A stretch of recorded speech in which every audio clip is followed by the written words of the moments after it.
Amigos de Radio Victoria, ojo con eso, televisión, en esta nuestra alianza hemisférica con Benamérica y con la Escuela de Gobernanza Benjamin Franklin. Alianza que, por cierto, estamos tratando de consolidar porque queremos que se conjuguen los factores democráticos de una vez por todas en todas las instancias. Y profesor, ayer se produjo un anuncio de la Comisión de Primaria con respecto a los candidatos presidenciales para el 24. Pero nosotros tenemos en el interín y en forma muy inmediata otros procesos electorales pendientes donde la democracia podría ponerse de manifiesto de manera firme y concreta, como las universidades, por ejemplo. Y yo creo que si ese paso se da de una manera auténticamente libre, democrática, comprobada, o sea, yo creo que la población podría entender que lo otro sería factible, pero es que si la universidad está atenazada como está, y el proceso electoral que se va a cumplir allí tampoco se ha clarificado bien, y la rectora llega a decir que ella no duda que el gobierno pueda intervenir en el proceso. Entonces, bueno, ¿de qué estamos hablando? ¿Y quiénes estamos defendiendo la democracia? ¿Y cómo vamos a plantear un proceso donde de antemano nosotros mismos estamos diciendo que podemos ser intervenidos? Entonces, a mí eso no me suena claro y por eso quiero que Bueno, hablemos un poquito del panorama para ver cómo lo visualiza usted. buenos días y un gran placer discutir este tema tan importante y tan actualizado. La verdad es que a mí me queda también la misma impresión de una cierta confusión operacional en materia electoral. Y la verdad es que cuando uno reflexiona sobre el particular, yo no sé por qué, a mí en lo personal me viene a la mente el tema fundamental de esta cosa, en la operación de los sistemas electorales están inscritos en eso que yo llamo deterioro de la democracia, para hablar de sistemas operativos. Efectivamente, la verdad es que ese deterioro tiene demasiadas variables que influyen sobre ella, pero yo siempre reflexiono sobre que ese deterioro se monta siempre en general, independientemente de las manipulaciones y las estrategias que siguen ambas partes. Cuando me refiero a ambas partes es el régimen y la propia organización civil Ujú. que opina sobre estos problemas. Yo veo que todo se está centrando en la fórmula de una lucha centrada en los sistemas electorales. Y per se, la democracia está sustentada en un sistema electoral para poder elegir a sus representantes naturales que funcionen en toda la estructura de la gobernanza. Eso es Profesor, pero, teoría, pero nunca se hace hincapié en lo objetivo, la objetividad. exactamente, allá voy. El Entonces, punto. claro, su ejecución tiene una serie de ramificaciones que, por ejemplo, los organismos o los partidos o los gobiernos de eso que llaman izquierda progresista, bueno, le han dado muy pingües beneficios, porque ellos descubrieron, y ya creo que lo he repetido en un par de oportunidades, cambiaron las estrategias armadas por la estrategia electoral sobre la base de que ellos pudieron penetrar los sistemas orgánicos electorales y ponerlos al servicio de su propio interés. De tal manera, pues, que esa acción le ha dado pingües beneficios, no en Venezuela, en México, En toda en América Colombia, Latina, en sí. Brasil. Entonces, claro, todo ese tema que está en manos de organismos electorales que hábilmente fueron apéndices de los gobiernos, pues simplemente actúan en función de los intereses de su propio gobierno. Y entonces eso introduce unos elementos de confusión en la parte operacional de cómo hacer las elecciones, donde haya representatividad y haya claridad y transparencia en su ejecución. Bueno, en general, el ciclo electoral latinoamericano viene ejecutándose casi a marchas programadas.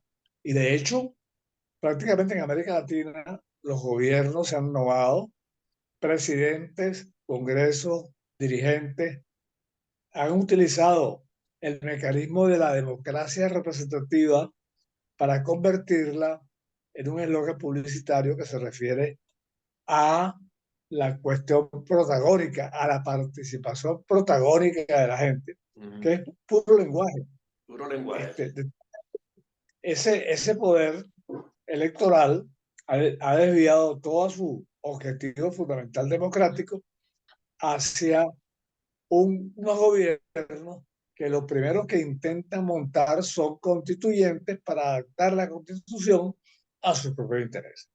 Entonces, esa fórmula está privando y los organismos que se ocupan de organizar elecciones primarias, organizaciones universitarias, organizaciones estudiantiles y gremiales, pues simplemente se hacen puntuales, operativas, individuales, no están mirando el sistema en su conjunto y eso es extremadamente peligroso porque dentro de ese contexto el efecto directo es un deterioro institucional y lo cual provoca, por supuesto, un impacto en la democracia, su erosión y la administración eh, la gubernamental derivada de la acción de esas elecciones comienza a tener un comportamiento inducido, aleatorio, y bueno, y al final imponen líneas de conducta que preservan el poder eternamente, que unido a los elementos interesados del contexto económico global, entonces intentan poner líneas de conducta uniformes, globales, para defender sus propios capitales y sus propios intereses. He hecho esa pequeña introducción. Yo creo que la democracia interna, regional, territorial o nacional tiene unas consecuencias que la manejan los dirigentes de esos sectores de una manera muy particular y entonces intentan imponer sistemas electorales, bueno, como una fórmula estratégica para lograr sus propios fines, bien sean Parcelando al país, parcelándolo. haciendo una acción de polarización, introduce una disrupción en el sistema y, por supuesto, protegiendo intereses de sus dirigentes ocultos. Bueno, eso es el marco de referencia que yo quería poner de manifiesto en este momento, lo cual significa que darle continuidad a todos los procesos que señalan teóricamente la democracia, pues comienzan a ser desvirtuados, incluso apoyados por organismos internacionales que se prestan para la vagabundería y apoyar los sistemas electorales sin bases metodológicas porque se limitan a hacer turismo electoral. Bueno, el efecto directo es el alineamiento de los partidos políticos tradicionales en un sistema de primaria. Eso en primer lugar. Y en segundo lugar, sus militantes que están funcionando dentro de organizaciones autónomas, como son las democracias, comienzan a maniobrar internamente para preservar sus propios candidatos. Eso es lo que está ocurriendo. Entonces, la reflexión ya concreta para los fines de la primaria es el interés de excluir a grupos de influencia que tienen un lenguaje completamente diferente al de las estructuras formales. Y entonces comienzan a actuar con esos mecanismos de apartamiento, de desprestigio, de ataque. Bueno, el caso de María Corina no es evidente. Y Sí. como la vemos que tiene una cierta potencialidad política, entonces simplemente están haciendo lo posible porque no ingrese el sistema. Y en los partidos políticos ortodoxos que están divididos, entonces los dirigentes internos intentan maniobrar para entonces ofrecer sus perfiles con unas encuestas chimbas, de tal manera de influir en la opinión pública para que, por ejemplo, Manuel Rosales sea el que encabeza unas primarias donde realmente su estructura electoral está manipulada. Claro. Porque si no mete diáspora, que son 4 millones de votos, y no hay un sistema organizado que cuesta dinero organizar. Entonces, simplemente es una actitud más bien teatral, más bien de apariencia. Y por esa razón yo creo que la manera como que están enfocando el tema primario, montan ahí unos personajes que pueden tener un perfil honorable de influencia nacional o internacional, pero que en el fondo no tienen estructura para poder imponer una línea de conducta suficientemente clara para elegir un proceso primario, para elegir unos cuantos candidatos que al final ya todo el mundo sabemos quiénes son. Entonces, Usted hizo alusión justamente a la diáspora, ¿no? Y de alguna claro, manera, este es un punto que denota la manipulación, porque ellos están conscientes que afuera toda la gente que está es adversa a la forma en que se ha manejado la política en Venezuela durante todos estos años. No obstante, se hizo el planteamiento ante la Comisión de Primaria, se le escuchó, pero no se le oyó, pareciera, ¿no?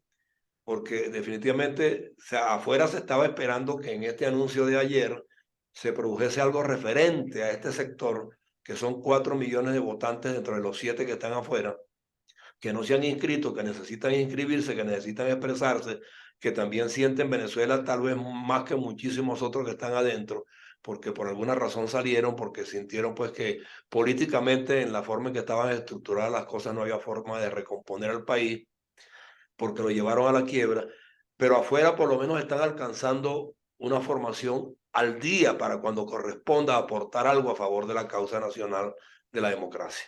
Y sin embargo se les olvida olímpicamente, no lo mencionaron para nada.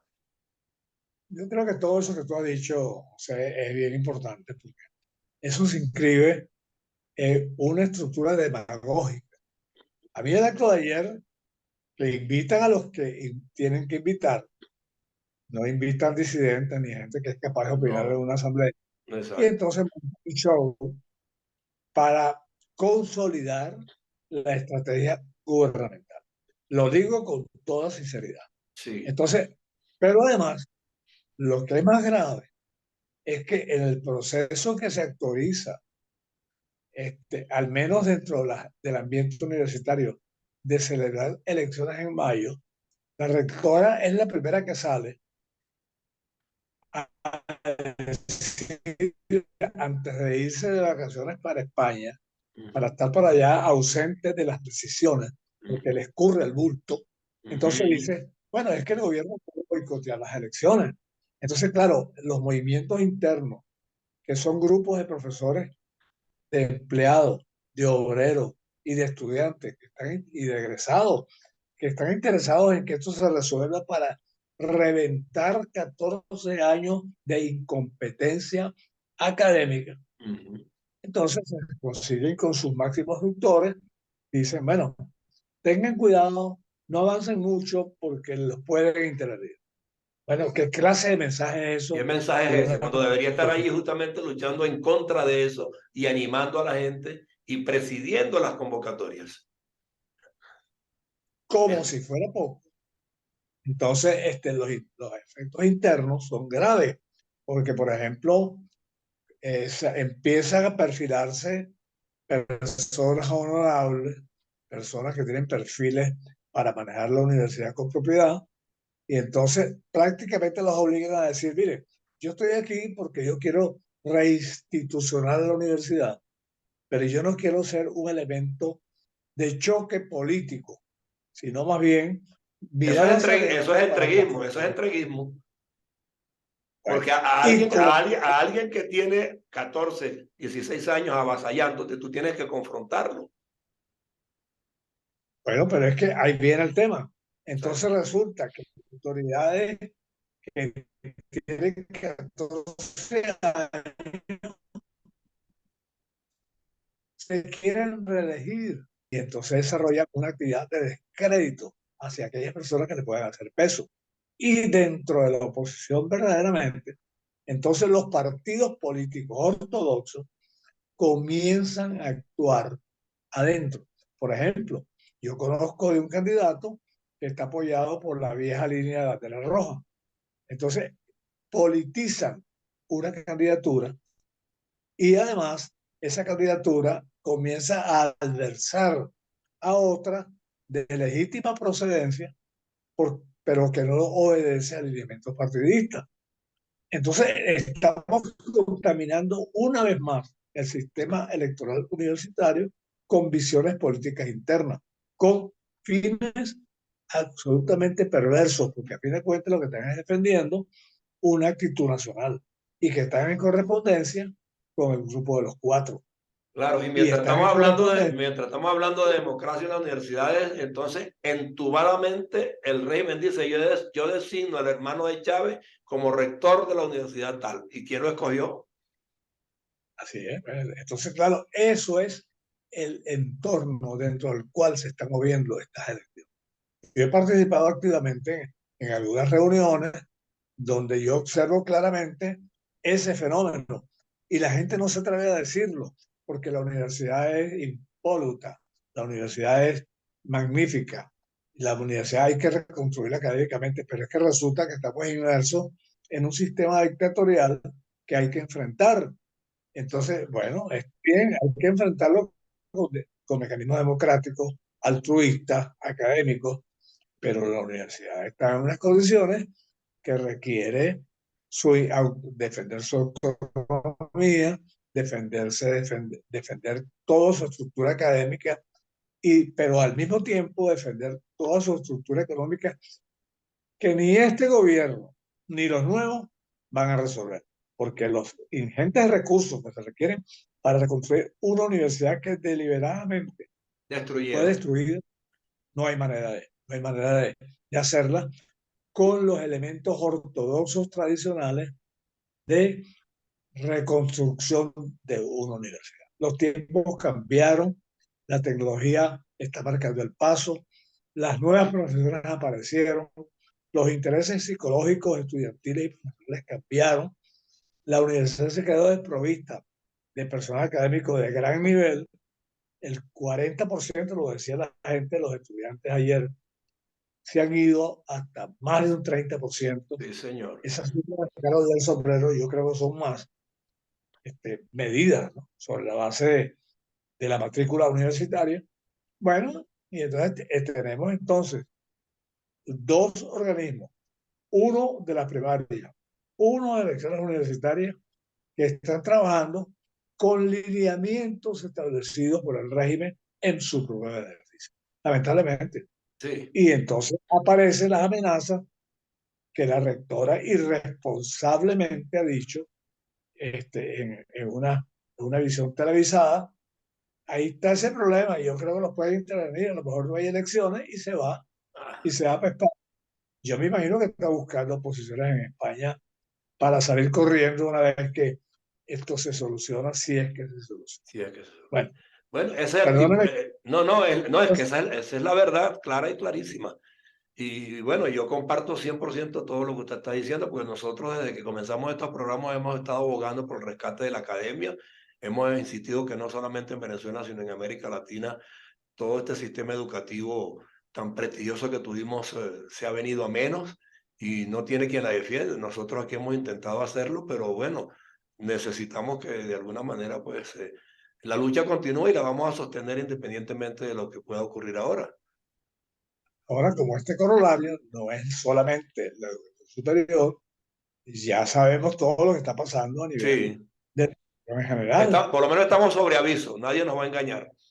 Entonces, cientos de miles de profesores que no tenemos recursos para subsistir protestando por una remuneración adecuada y entonces el gobierno ofrece un bono humillante Humillantes. que algunos cobran porque pertenecen al carnet de la patria a donde fueron obligados a inscribirse Ujú. y además lo sustituye por una ley, inclusive, por un reglamento donde bachilleres que no tienen ningún tipo de formación, como todo lo vemos en las redes, Ajá. entonces van a ser profesores de una comunidad millonaria de estudiantes que van a seguir sumidos en el oscurantismo, en la falta de conocimiento, dictados por unos muchachos que ni siquiera saben escribir. De tal Esa, manera que esa es la realidad. Es una situación gravísima y que parece que nadie se estuviera dando cuenta, y toda la comunicación sobre este particular es desinformativa. Y sí, entonces la gente no sabe ni siquiera qué atenerse.